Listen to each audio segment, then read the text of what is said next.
Ignécy Gergely, Magyar Faustus.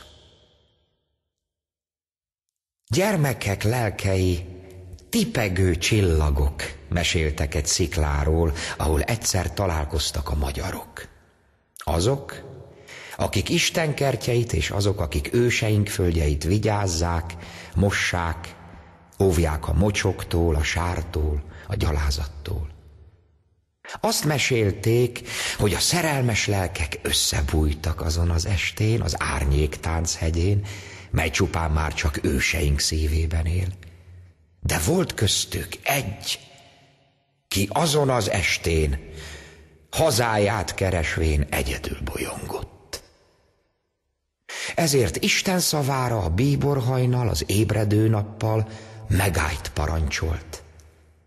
Mert amíg az árva a világra s magára békét nem hoz, addig nem mehet az égi a földi magyarhoz. Hogy ki ez az egy, kiért Isten ilyen ítéletre megy? Kérdeztem, de a válasz hallgatás.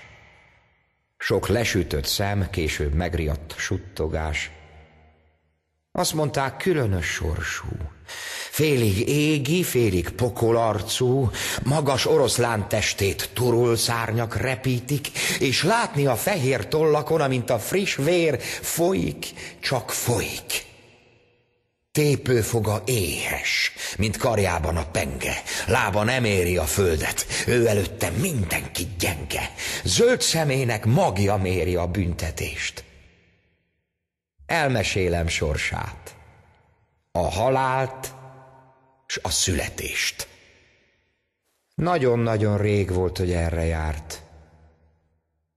Ő lett, kit a végzet egyedül ért, aki láncra verve nézte a féregkéjenc lázban égő tekintetét, miközben hallgatta hazája utolsó leheletét.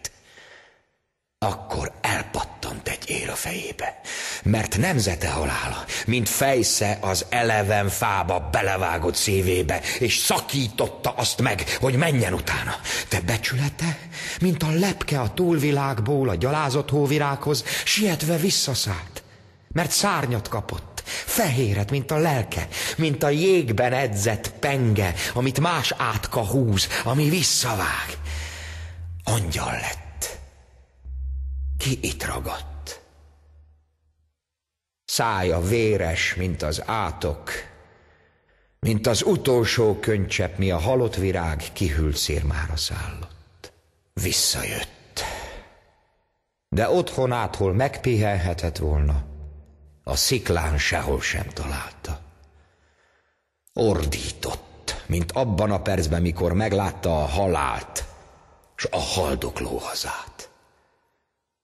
Aztán indult, senkire sem nézett. Ő lett az egy, az Istentől való, az ítélet.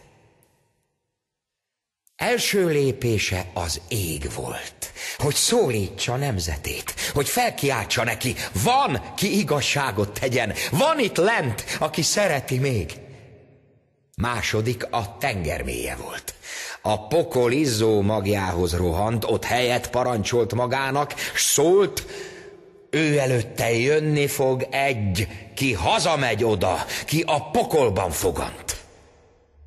Harmadik lépése otthonába vitte. Hogy megtalálja sorsát, körbenézett, a kereszt elé térdelt, és elmondta imáját. Hiába látom a vérszagú jövő égető tüzének gúnyos lángnyelvét. Hiába érzem kénes mélységeinek izzó fészkéből fakadó, rothadó bűzét.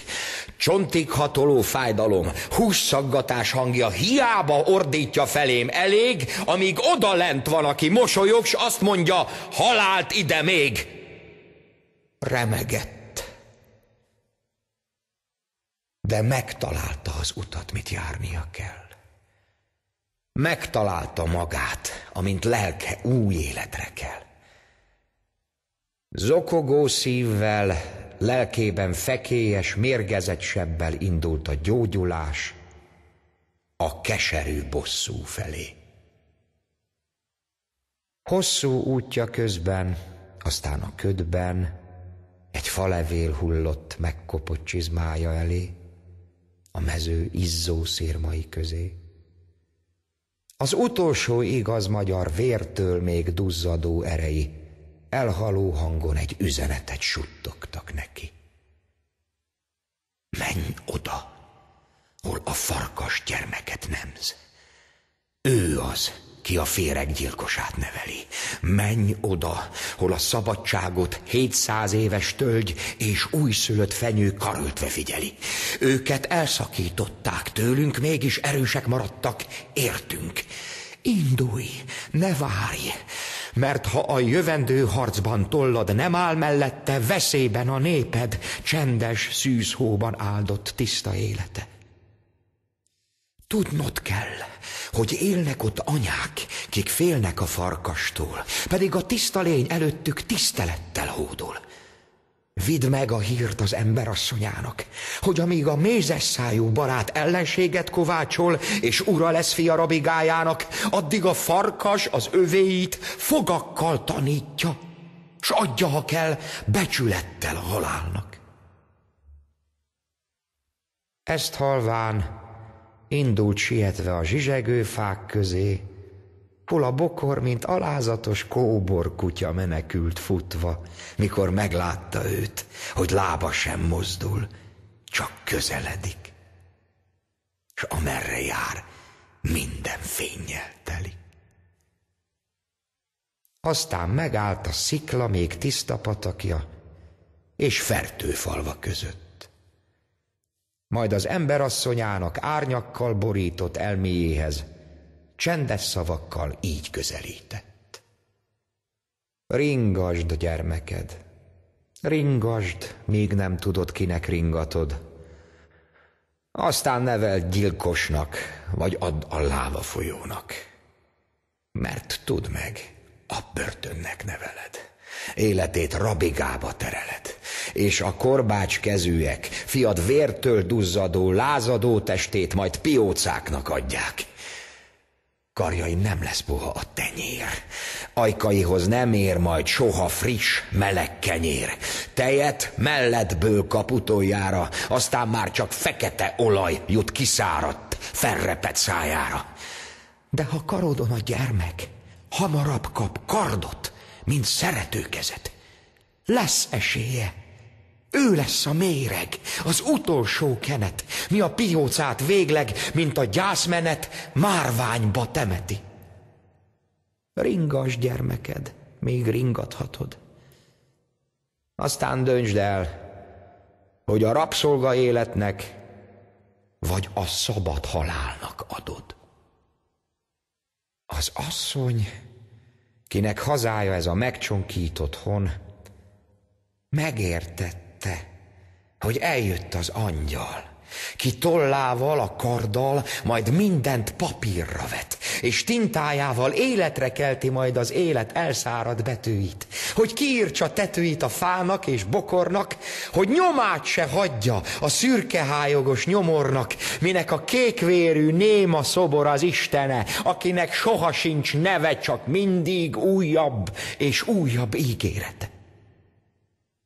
Ott állt a falka, mint megannyi hófehér hóhér, és szemük világában a vérbosszú tiszta tavában, mint tükörkép lebegett a fákja, lobbanásra várva.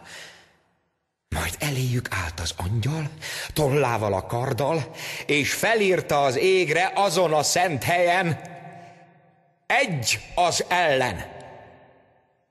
Nekem lelkem s nemzetem ment a halálba. Nekünk hazánk, gyermekünk került a pokol fattyának csörgő láncú, járomos fogatába. Rajtunk most a sor, kinek új tépőfoga acélt szakít. Kik testvérek vagyunk, Istentől valók, kiknek már a hite is vakít. Izmainkban ott van a fájdalom, melyet apáinkba kalapált a bakancs hatalom. Szívünkben még virágzik a föld, melyet talpával és tollával a kékvérű féreg nem egyszer gyötört. És most indulok, és ha velem tartotok, Isten áldása szálljon ti rátok. Fellobbant a fákja, most már a szemek egészen az égi homlok fára vésték az írást, az utolsó mondást.